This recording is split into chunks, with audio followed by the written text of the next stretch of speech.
Sino po dito, nung panahon ng pandemic, nagpabakuna? Taas po kamay. Me. Ikaw na nagpabakuna din. So, congratulations po sa mga nabakunahan. Palakpakan po sa iyo. Secretary Acosta at si Secretary Duque ng Department of Health nagbabangayan sa social media. Ang tanong, bakit?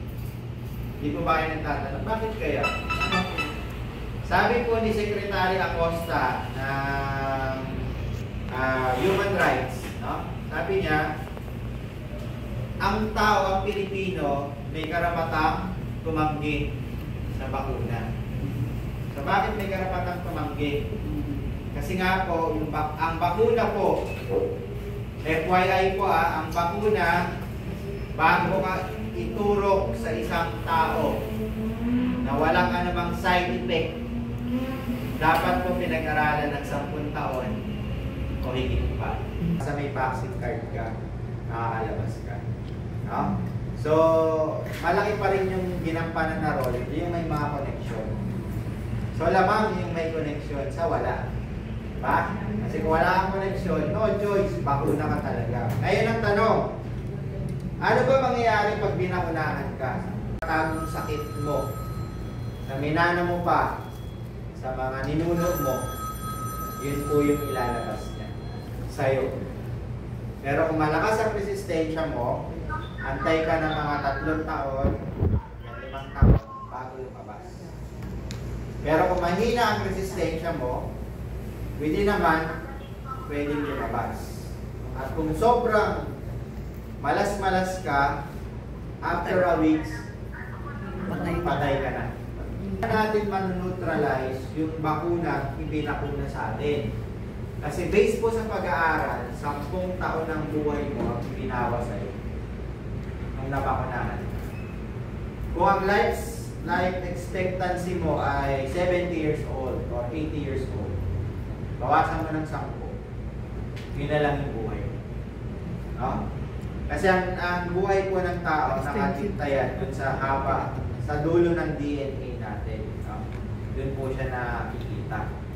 Pag naubos po yan, parang sintas ng sapatos po yan. Pag natanggal na yung ganito po, yung ganito, yung dulo. Pag natanggal na yan, nag-umpisa na yan, maghimulmol. No? So, mixi na yung buhay mo. So ngayon, ano po gagawin natin? Napakaswerte po natin dahil sa Vestige, meron po tayong produkto na ang pangalan ay NIM. Ito po yan. NIM. Ito, no? Ano po ba ginagawa ng NIM? Actually, kailangan uminom ng NIM ng mga bakunado. No? Bakit po? Una-una, ang NIM po ay blood purifier. So kung ano po yung ibinakuna sa inyo, so dahil yan po ay may kinalaman sa virus, kasama po din ang bacteria, fungi, and viruses. So kasama po sinasala ng NIM sa dugo ninyo dahil nakahalo niya sa dugo. Para po kahit papano mabawasan man lang yung epekto ng bakuna na ibinakuna sa inyo.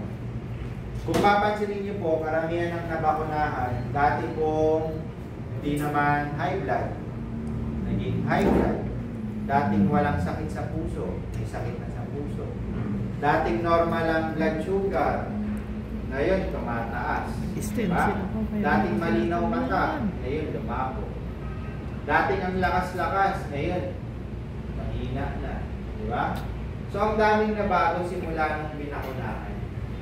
No? So ngayon lahat ng po ito nagagamot o na-address ng NIM. Ano po pangalan nito? NIM. NIM. So ito po yung kailangan nyo inumin. No? So paano pag-inom? Ito po yan. 1 capsule 3 times a day. 1 capsule a day. Ilan po ba ang laman nito? 100 capsule. Good for 1 month ng isang bote. Pag member ka na, mura lang ito. Pag hindi ka member, magkano ito, Tita Glo?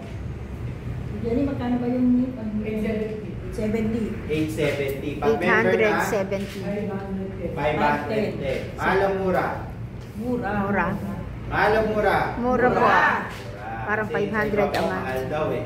Sabi ko sa kanila, mahal ba? Sige, bilang ka ng 3 to 5 years. No? Tingnan natin. Then next, ano pong sunod natin? Flax oil. Ano naman po ang flax oil?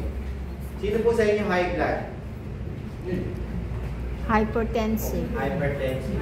Ano po iniinom? Ilang taon na po umiinom tayo? Meron ako supplement sa amlodipine. Amlodipine. Po. Ilang taon nyo na po iniinom? Almost 1 year na. 1 year na po. 1 year na. 1 year pa lang po. Almost. Almost. Sa inyo po ba? Ano? Tagal na rin, no? So sige po, pag-aralan natin bakit ba kayo na-high blood. So pag-aralan natin bakit ba nagkaka-high blood ang isang tao. Gusto niyo po bang malaman? Yes. Hello? Yes. Simple lang po. Lahat po makikipag-participate ha. Pagka po ang isang tao walang high blood, ang ugat po niya nakabuka. So nakakadali po ng mabuti yung dugo. Pag high blood po ang isang tao, ang ugat niya nakasara. Nakasara. So ibig sabihin may Barado. bara. Mm-mm. Diba? May bara, kaya Barado. nakasara. Ngayon po, ano pong pangalan ng gamot niyo ininom? Parehas. Ano pa po yung high blood na isa? Amlodipine. Ma'am, sa inyo, ano pong ano niyo? Ano pong ininom yung gamot? Ay, wala pa po. Wala pa. Sa inyo, ma'am, wala. Wala po ininom. Sa inyo po, wala. Sa inyo, ma'am, ano po ininom? So, ano po sa inyo? Losartan. So, okay, no? Lahat po mag-participate, ha? Ilan taon na po uminom ulit? 3 years. Sa inyo po, 9 years, no? So, sige, pag-aralan po natin. Pag high blood ang isang tao, nakasara ang ugat. Ngayon, pag uminom ng gamot, amlodipine, losartan, ano pa mangyari sa ugat? Bubuka. Lahat po magsabi. Bubuka. Ang bulaklak. Ulit po lahat magsabi. Bubuka. Bubuka. Pag wala nang bisa yung gamot, ano mangyari? Sasara. Ngayon, pag high blood ka na naman, inom ka na naman. Ano mangyari? Bubuka. Bubuka. Diba? Na binibili nyo sa drugstore na ang pangalan ay amlodipine, losartan, dahil alam nyo ito ay gamot. At pag sinabing gamot, dapat nakakagaling. Yes. Dahil nga po nakakagaling yan, naniniwala kayo, iniinom nyo ng araw-araw. Kasi maintenance ang tawag nyo yan. And for the past months, years, kasi may umiinom pa, minsan iba 15 years, 20 years. Sabi ko sa kanila, yung isa naman po ay nag-i-start pa lang uminom.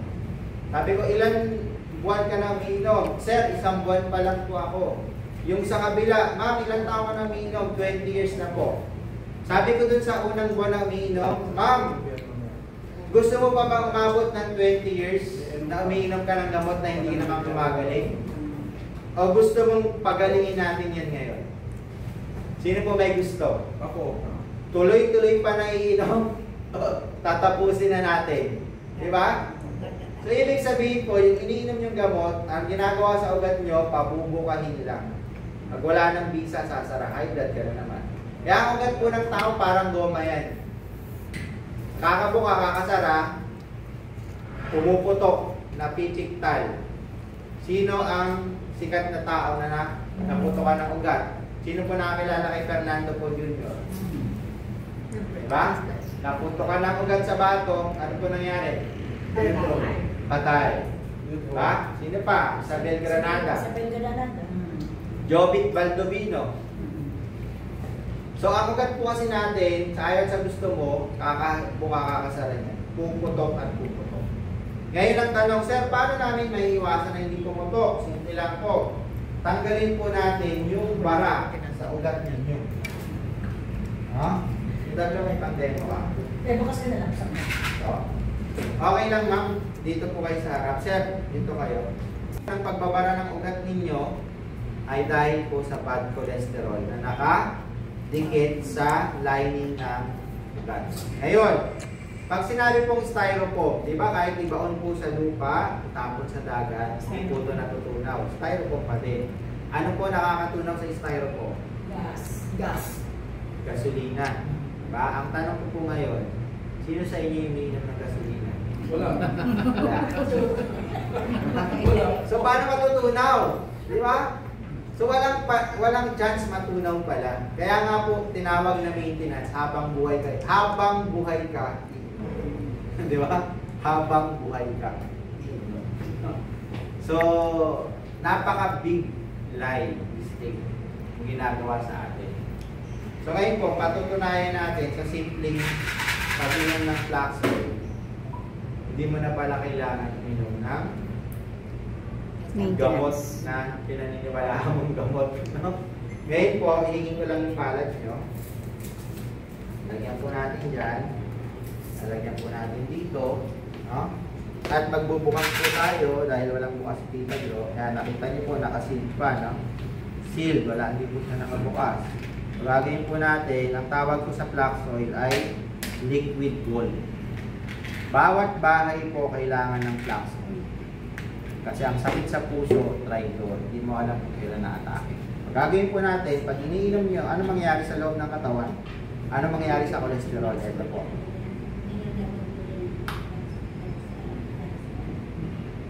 Papatakan natin. Ano? Try ka. Pakali po natin. Ngayon, anong mangyayari? No? Habang pinapaliwanag ko po yan, ano pong nangyayari sa loob ng katawan natin? Simple lang po. Una po, ang flax oil po natin, mayaman po siya sa omega-3, omega-6, omega-9. Good source of vitamin E. Kaya po pag umiinom ka nito, gumaganda din pala po. Pag umiinom ka ng gamot mo, pumapangit ka. Pero dito, gumaganda ka. No? Pangalawa, mayaman po ito sa magnesium at potassium na kailangan ng puso natin.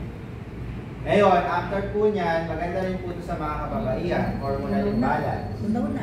Pang-apat, menopause, premenopause, nakakatanggal po siya ng bukol-bukol, no?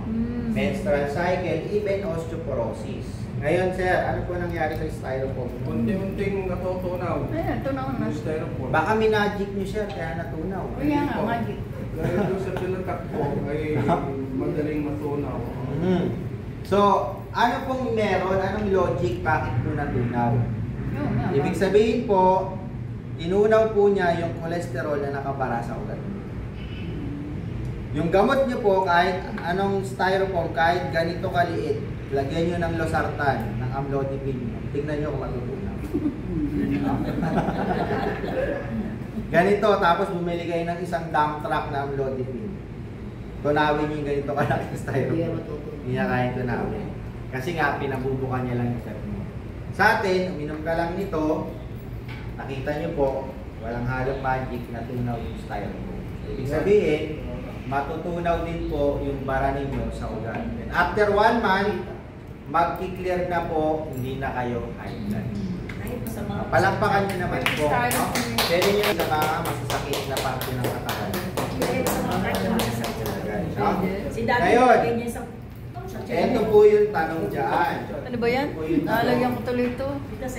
No?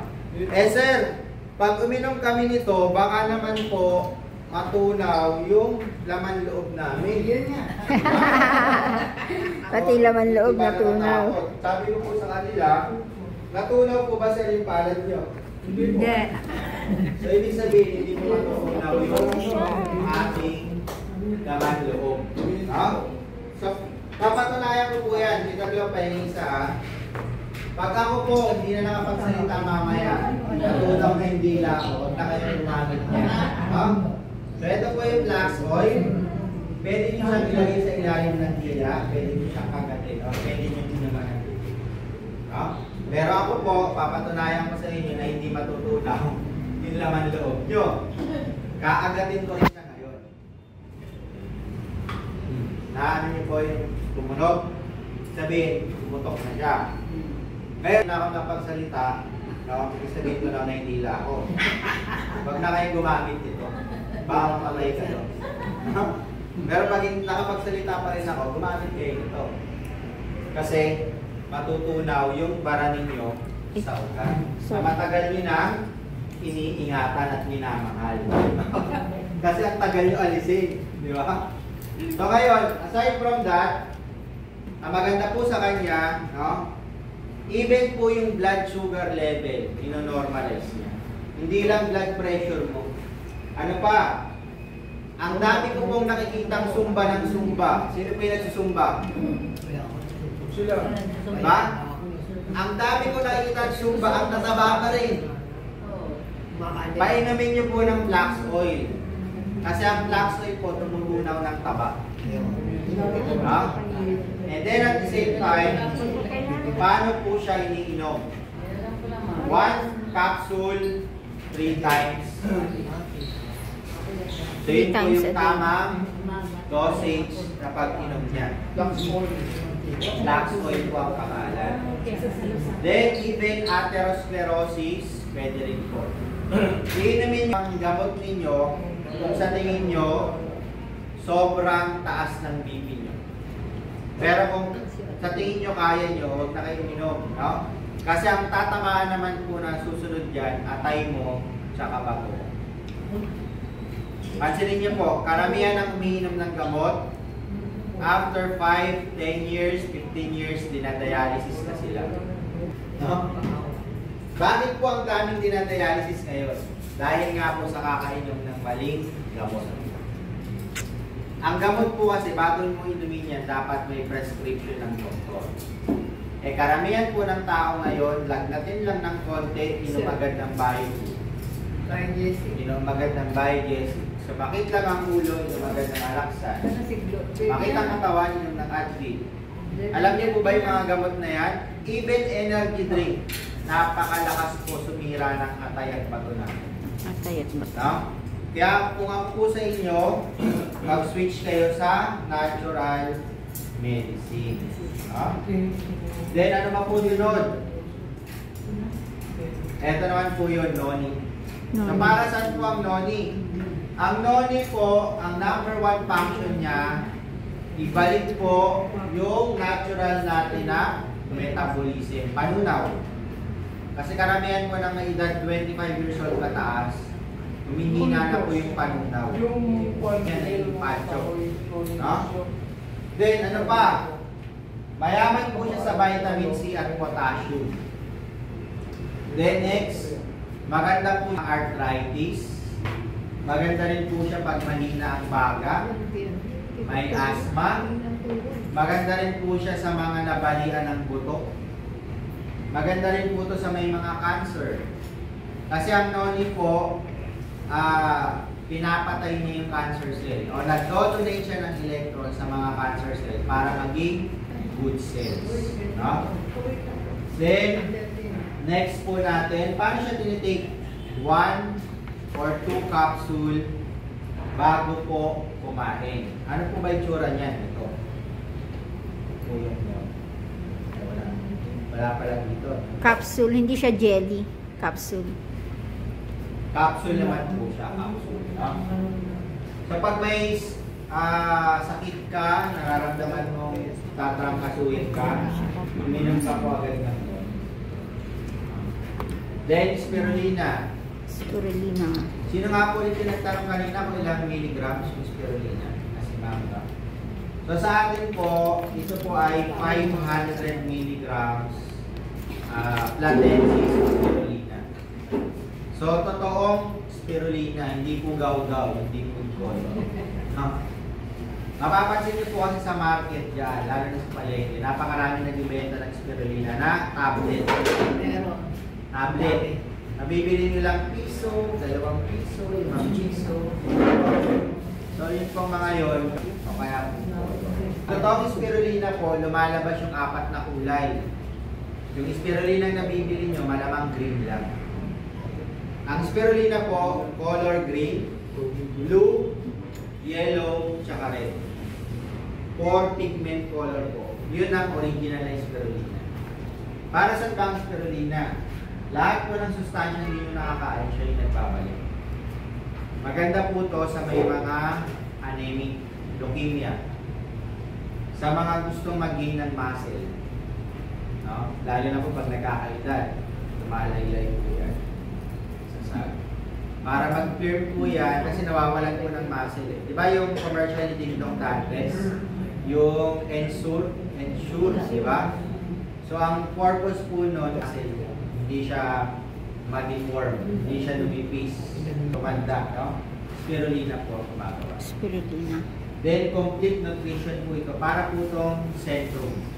Complete from A to C. No? Then, para pag-take 1 or 2 capsule lang po. Lalo na po sa mga batang hindi palakain ng gulay. Mainumin niyo po ito.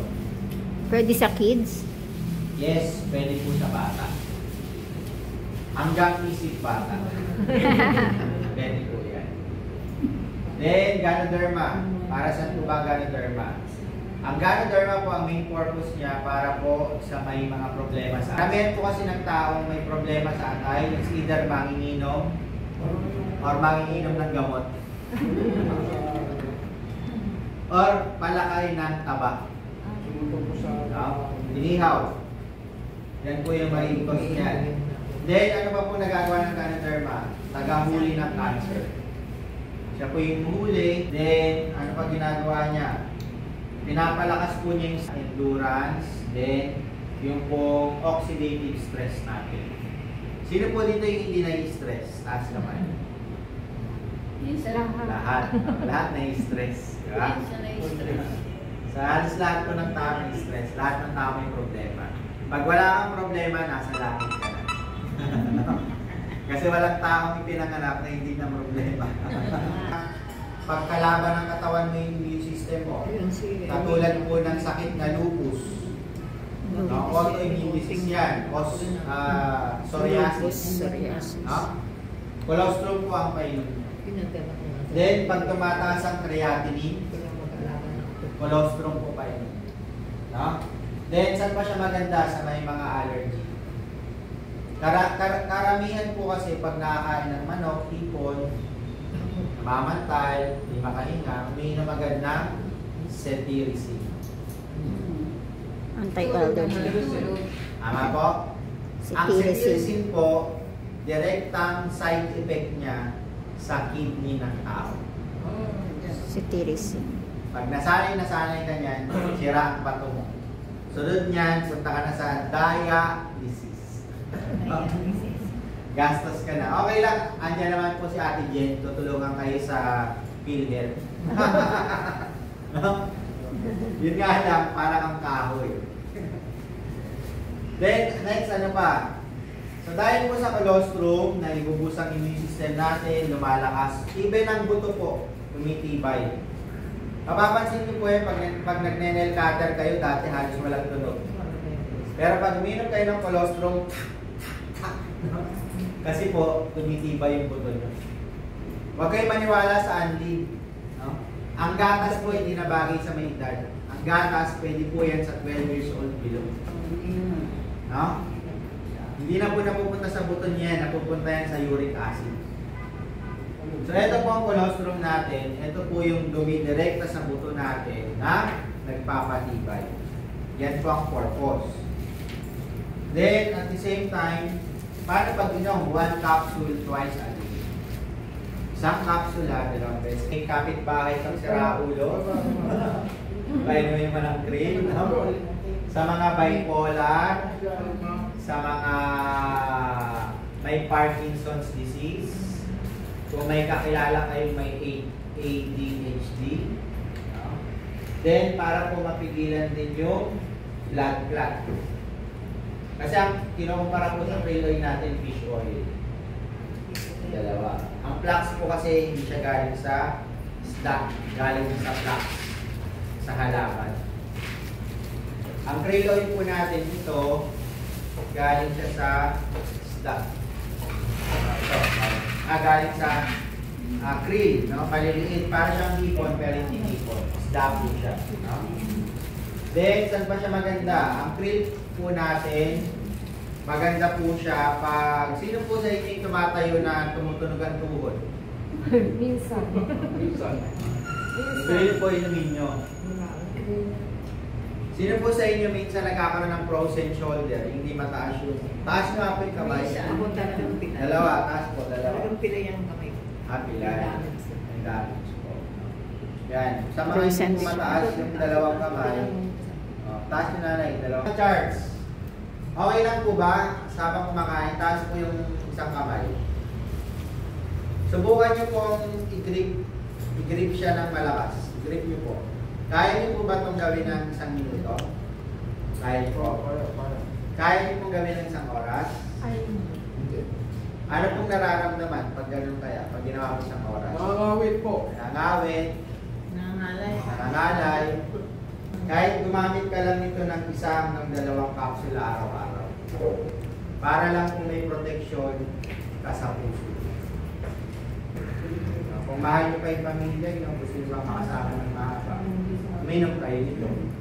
Lalo na kung bakunado ka. No? Dahil, ang puhunan po natin, tandaan nyo, regalo ng Diyos, yung katawan natin. Nag-iisa lang po yan. May pera ka o wala, dapat ingatan mo yung katawan mo. Actually, dapat nga araw-araw, pagkagising mo, nagpapasalamat ka sa Diyos. Kasi buhay ka pa eh. Kasi regalo niya sa yan. Pero karamihan po ng tao hindi marunong magpasalamat kasi hindi nila na-appreciate yung regalo binigay sa kanila ng Diyos. Eye support para po sa mga malalabo ang mata. Cranberry capsule. So ito po, maganda to sa ating mga tawag dito. Cranberry specialty po niya actually sa mga veins nila. Sa nervous system.